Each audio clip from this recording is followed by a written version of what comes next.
Loss management पर एक management lecture के कुछ दिलचस्प नोट्स हैं। एचआर, ये दो अक्षर सुनते ही किसी के दिमाग में नौकरी देने वाला इंसान आता है तो किसी के लिए छुट्टी मंजूर करने वाला डिपार्टमेंट। पर सवाल यह है कि एचआर असल में है क्या? ये कर्मचारी का दोस्त है या फिर मैनेजमेंट का जासूस? आज हम इन्हीं नोट्स के जरिए इस सवाल का जवाब ढूंढने की कोशिश करेंगे। तो चलिए बिल्कुल शुरू से शुरू करते हैं। ये ह्यूमन रिसोर्स मैनेजमेंट यानी एचआरएम आखिर है क्या भला? इन नोट्स के मुताबिक ये किसी भी कंपनी में लोगों को काम पर रखना, उन्हें मैनेज करना और उनके विकास की पूरी प्रक्रिया है। दिलचस्प बात यह है कि यहाँ इंसानों को एक रिसोर्स यानी संसाधन की तरह देखा जा रहा है। क्या ये नजरिया थोड़ा अजीब नहीं है? ये एक बहुत जरूरी सवाल है और इसी में आप कह सकते हैं एचआरएम का सार छिपा है। इसे रिसोर्स इसलिए कहा जाता है क्योंकि किसी भी कंपनी की सबसे बड़ी ताकत उसके लोग ही होते हैं। इन नोट्स में एचआरएम को समझने के लिए इसे 3 बड़े हिस्सों में बांटा गया है। पहला है एचआरपी यानी ह्यूमन रिसोर्स प्लानिंग, दूसरा है एचआरडी मतलब ह्यूमन रिसोर्स डेवलपमेंट और तीसरा है आईआर यानी industrial relations. HRP, HRD, IR, ये तो सुनने में काफी भारी भरकम लग रहा है। आसान भाषा में इसका क्या मतलब हुआ? देखिए, आसान भाषा में एचआरपी यानी प्लानिंग का काम ये अंदाजा लगाना है कि अगले साल हमें 10 नए सॉफ्टवेयर डेवलपर चाहिए होंगे, लेकिन 5 मार्केटिंग वाले शायद कंपनी छोड़ देंगे। ये भविष्य की तैयारी है। एचआरडी यानी डेवलपमेंट का फोकस इस पर है कि जो लोग कंपनी में हैं उन्हें बेहतर कैसे बनाया जाए, उन्हें नई ट्रेनिंग कैसे दी जाए। और आईआर मतलब इंडस्ट्रियल रिलेशंस का काम मैनेजमेंट और कर्मचारियों के बीच, खासकर जहां यूनियन होती हैं, एक अच्छा रिश्ता बनाए रखना है ताकि कोई बड़ा विवाद ना हो। समझ गए। मतलब भविष्य की तैयारी, मौजूदा लोगों का विकास और शांति बनाए रखना। लेकिन ये सब किया क्यों जाता है? क्या एचआरएम का असली मकसद सिर्फ कंपनी का फायदा देखना है या इसमें कर्मचारी के भले की भी कोई जगह है? आपने बिल्कुल सही नब्ज पकड़ी है। नोट्स के हिसाब से एचआरएम के 4 अलग-अलग लेवल पर उद्देश्य हैं और उनमें अक्सर एक खींचतान चलती रहती है। सबसे पहले हैं कंपनी के अपने लक्ष्य। सीधी सी बात है, एचआर को ये पक्का करना होता है कि कंपनी और बेहतर काम करे और अपने टारगेट पूरे करे। ये तो समझ आता है, प्रॉफिट कमाना। हाँ, लेकिन दूसरा उद्देश्य है सामाजिक उद्देश्य, यानी कंपनी को समाज के प्रति भी अपनी जिम्मेदारी निभानी है, जैसे नौकरी देते वक्त भेदभाव न करना, नियमों का पालन करना। फिर तीसरा है कार्यात्मक उद्देश्य, जिसका मतलब है कि एचआर डिपार्टमेंट खुद इतने अच्छे से काम करे कि वो कंपनी पर बोझ ना बने। और आखिर में जो आपके सवाल का सीधा जवाब है, वो है व्यक्तिगत उद्देश्य। व्यक्तिगत उद्देश्य मतलब कर्मचारी के अपने लक्ष्य। बिल्कुल, हर कर्मचारी अपनी ग्रोथ चाहता है, बेहतर सैलरी और वर्क लाइफ बैलेंस चाहता है। एक अच्छे एचआरएम सिस्टम का काम इन व्यक्तिगत लक्ष्यों को कंपनी के लक्ष्यों के साथ जोड़ना है, और यहीं पर असली चुनौती शुरू होती है। कभी कभी कंपनी का लक्ष्य होता है कि वीकेंड पर भी काम हो ताकि प्रोजेक्ट जल्दी पूरा हो, और कर्मचारी का लक्ष्य होता है कि वो परिवार के साथ समय बिताए। यहीं पर एचआरएम के संतुलन की परीक्षा होती है। तो ये तो हुए उद्देश्य, यानी एचआर क्या हासिल करना चाहता है। लेकिन सवाल ये है कि वो ये सब करता कैसे है? रोजमर्रा के काम में एचआर की क्या भूमिका होती है? इसके लिए नोट्स में एचआर के कामों को 2 हिस्सों में बांटा गया है। पहला है मैनेजरियल यानी सोचने समझने और योजना बनाने वाला काम, और दूसरा है ऑपरेटिव यानी उस योजना को असलियत में बदलने वाला काम। मैनेजरियल काम तो हर मैनेजर करता है, प्लानिंग करना, टीम बनाना, उन्हें गाइड करना और काम पर नजर रखना। और ये ऑपरेटिव काम क्या है? मुझे लगता है ज्यादातर लोगों का पाला तो इन्हीं से पड़ता होगा। सही कहा। ऑपरेटिव कामों में सबसे पहला है प्रोक्योरमेंट यानी सही इंसान को ढूंढकर नौकरी पर रखना। इसमें सिर्फ इंटरव्यू लेना ही नहीं, बल्कि ये तय करना भी शामिल है कि हमें किस तरह के स्किल वाले इंसान की जरूरत है। और नौकरी मिलने के बाद एक बहुत जरूरी प्रक्रिया होती है, इंडक्शन। हाँ, ये तो मैंने भी सुना है। इंडक्शन, इसमें क्या होता है? इसमें नए कर्मचारी को कंपनी के तौर तरीकों से परिचित कराया जाता है। लेकिन इन नोट्स में एक बड़ी अच्छी बात लिखी है कि एक अच्छे इंडक्शन प्रोग्राम में नए कर्मचारी के साथ एक पुराने साथी को बडी यानी दोस्त के तौर पर जोड़ा जाता है। ये बडी उसे अनौपचारिक नियम कायदे समझाता है, जैसे लंच कहाँ करना अच्छा है या किस काम के लिए किससे बात करनी है। इससे नया इंसान अकेला महसूस नहीं करता और जल्दी घुल मिल जाता है। ये तो वाकई एक बहुत अच्छा तरीका है। तो प्रोक्योरमेंट के बाद क्या आता है? प्रोक्योरमेंट के बाद आता है डेवलपमेंट, मतलब कर्मचारियों का विकास। देखिए, दुनिया बहुत तेजी से बदल रही है। आज जो टेक्नोलॉजी काम की है वो शायद 5 साल बाद पुरानी हो जाएगी। इसलिए कंपनियों को लगातार अपने कर्मचारियों को ट्रेनिंग देनी पड़ती है ताकि उनके स्किल्स अपडेटेड रहें। इसी में करियर प्लानिंग भी शामिल है। और तीसरा, ऑपरेटिव काम शायद सबसे जरूरी है, पैसा। हाँ, कंपेंसेशन यानी वेतन और दूसरे फायदे। यह तय करना कि किसे कितनी सैलरी मिलनी चाहिए, किसे बोनस मिलेगा, किसे हेल्थ इंश्योरेंस मिलेगा, ये एक बहुत ही जटिल काम है। अगर ये ठीक से ना हो तो सबसे अच्छे कर्मचारी भी नौकरी छोड़कर जा सकते हैं। और आखिर में आता है कर्मचारियों और मैनेजमेंट के बीच अच्छे संबंध बनाए रखना, ताकि काम का माहौल सकारात्मक रहे। चलिए, अब इसे कर्मचारी के नजरिए से देखते हैं। आपने करियर प्लानिंग का जिक्र किया। हम सब अपने करियर के बारे में सोचते हैं, लेकिन इन नोट्स के हिसाब से इसका मतलब क्या है? नोट्स के मुताबिक करियर सिर्फ एक नौकरी नहीं है, बल्कि ये उन सभी पदों का एक सिलसिला है जो एक इंसान अपनी पूरी जिंदगी में करता है। और इसी से जुड़ा एक बहुत ही कमाल का कॉन्सेप्ट है करियर एंकर का, जिसे एडगर शाइन ने दिया था। Career anchor? ये क्या होता है? लंगर जैसा कुछ? एक तरह से हाँ। जैसे लंगर जहाज को एक जगह थामे रखता है, वैसे ही करियर एंकर आपकी वो सबसे गहरी प्रेरणा है जो आपके करियर के फैसलों को एक दिशा देती है।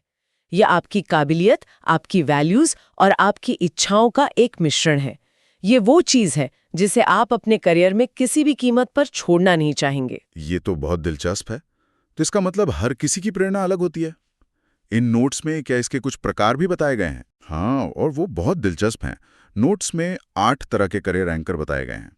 जैसे कुछ लोगों का एंकर होता है टेक्निकल एक्सपर्टाइज, वो अपने काम में माहिर होना चाहते हैं। जैसे कोई बेहतरीन सर्जन या शानदार कोडर। उन्हें मैनेजर बनने में कोई दिलचस्पी नहीं होती, क्योंकि फिर उन्हें अपना असली काम छोड़ना पड़ेगा। और कुछ लोग तो मैनेजर बनने के लिए ही जीते हैं। बिल्कुल, उनका एंकर होता है मैनेजरियल स्किल। उन्हें लोगों को मैनेज करना, बड़ी टीम बनाना और ऊंचे पद पर पहुंचना अच्छा लगता है। फिर कुछ का एंकर इंडिपेंडेंस होता है। वो अपनी शर्तों पर काम करना चाहते हैं, जैसे फ्रीलांसर या अपना काम करने वाले लोग। कुछ के लिए सिक्योरिटी सबसे जरूरी है। उन्हें एक पक्की सरकारी नौकरी चाहिए जहां से निकाले जाने का डर ना हो। ये तो आमतौर पर सुने हैं। क्या कुछ अलग तरह के एंकर भी हैं? हाँ, और वो ज्यादा दिलचस्प हैं। एक एंकर है सर्विस, यानी दूसरों की मदद करना। ऐसे लोग एनजीओ में या टीचर बनकर ज्यादा खुश रहते हैं। एक है क्रिएटिविटी, जहां कुछ नया बनाने की इच्छा होती है, जैसे कोई आर्टिस्ट या एड एजेंसी में काम करने वाला। और एक है लाइफस्टाइल, जिनका मकसद काम और निजी जीवन में एक बेहतरीन संतुलन बनाना होता है। उनके लिए शाम 5 बजे के बाद का समय पैसे से ज्यादा कीमती है। ये समझना जरूरी है कि हर कोई सिर्फ प्रमोशन या पैसे के लिए काम नहीं करता। और ये करियर एंकर हमारी पूरी यात्रा में हमारे साथ रहते हैं। नोट्स में करियर के अलग अलग पड़ावों के बारे में भी कुछ बताया गया है। हाँ, करियर के 5 चरण बताए गए हैं। पहला है एक्सप्लोरेशन, जो 25 साल की उम्र तक चलता है, जब हम अलग अलग चीजें आजमा रहे होते हैं। फिर एस्टैब्लिशमेंट, जब पहली नौकरी मिलती है और हम खुद को साबित करने में जुट जाते हैं। इसके बाद आता है मिड करियर, जो 35 से 50 की उम्र का दौर है। और यहीं पे शायद प्रदर्शन अपने चरम पर होता है। बिल्कुल, दिए गए ग्राफ के हिसाब से ज्यादातर लोगों का प्रदर्शन मिड करियर में ही पीक पर होता है। इसके बाद आता है लेट करियर, जहां इंसान शायद उतना आक्रामक नहीं रहता, लेकिन अपने अनुभव से एक मेंटोर या गाइड की भूमिका निभाने लगता है। और आखिर में डिक्लाइन स्टेज है, जब रिटायरमेंट का समय आता है।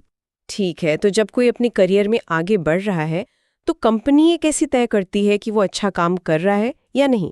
यहीं पर शायद परफॉर्मेंस अप्रेजल या मूल्यांकन की भूमिका आती है। सही, लेकिन यहाँ एक बहुत जरूरी बात है नोट्स में लिखी है कि परफॉर्मेंस अप्रेजल का मकसद सिर्फ गलतियां निकालना या किसी को जज करना नहीं है।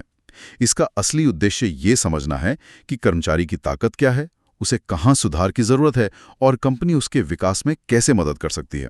लेकिन होता तो यही है कि साल के अंत में एक रेटिंग मिलती है और उसके आधार पर सैलरी बढ़ती है। हाँ, वो इसका एक नतीजा है, लेकिन प्रक्रिया का मकसद इससे कहीं बड़ा है। एक अच्छी अप्रेजल प्रक्रिया में पहले मानक तय होते हैं, फिर प्रदर्शन को मापा जाता है, फिर मैनेजर और कर्मचारी मिलकर उस पर बात करते हैं और आखिर में भविष्य के लिए एक योजना बनाते हैं। ये साल में एक बार होने वाली घटना नहीं, बल्कि लगातार चलने वाली बातचीत होनी चाहिए। इसे करने के तरीके भी तो अलग अलग होते होंगे। हाँ, नोट्स में पारंपरिक और आधुनिक दोनों तरीकों का जिक्र है।